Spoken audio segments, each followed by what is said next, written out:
So guys ये question ध्यान से देखते हैं। एक्सपेरिमेंटल रिसर्च से क्वेश्चन लिया गया है, सितंबर 2024 का ये क्वेश्चन है रिसर्च एप्टीट्यूड से। यह कह रहा है response of participants who are well aware of the fact that they are being studied is considered as.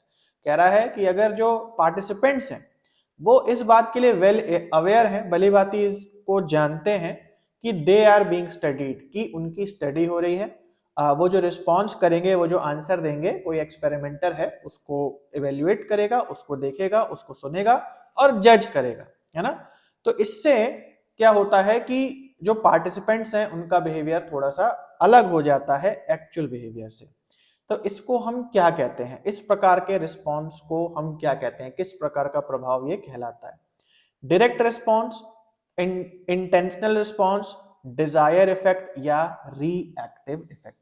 तो आप ध्यान से समझ लें इस क्वेश्चन के माध्यम से कि जब भी पार्टिसिपेंट्स वेल अवेयर होते हैं कि उन्हें स्टडी किया जा रहा है, तो उनका जो रिस्पॉन्स होता है वो एक्चुअली में जो रिस्पॉन्स आना चाहिए उससे बदल जाता है, और जो बिहेवियर चेंज होता है उसकी ये एक प्रॉब्लम होता है एक्चुअल एक्सपेरिमेंट को कंडक्ट कराने में।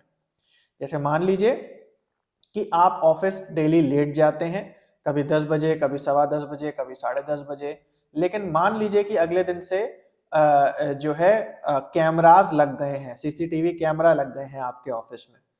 तो उससे क्या होगा, अब आप अवेयर हो गए कि नहीं भाई कोई आपको वॉच कर रहा है, तो जाहिर सी बात है कि आप एक तो ऑफिस टाइम पे जाना स्टार्ट कर देंगे सही से, और अगर आप वहां पे किसी भी तरीके से बैठ जाते थे तो क्योंकि अब आपके दिमाग में है कि कोई आपको वॉच कर रहा है तो आप प्रॉपरली बैठेंगे।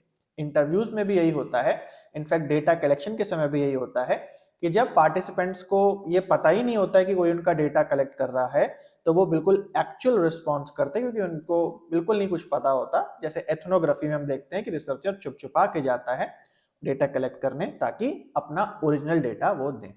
लेकिन जहां अगर पार्टिसिपेंट्स को पता है कि उनका इंटरव्यू लिया जा रहा है या कोई रिसर्चर या कोई एक्सपेरिमेंटर उनका डेटा ले रहा है, रिकॉर्ड कर रहा है, तो वहां जो पार्टिसिपेंट्स होते हैं वो अपने बिहेवियर को चेंज कर देते हैं कॉन्शियसली।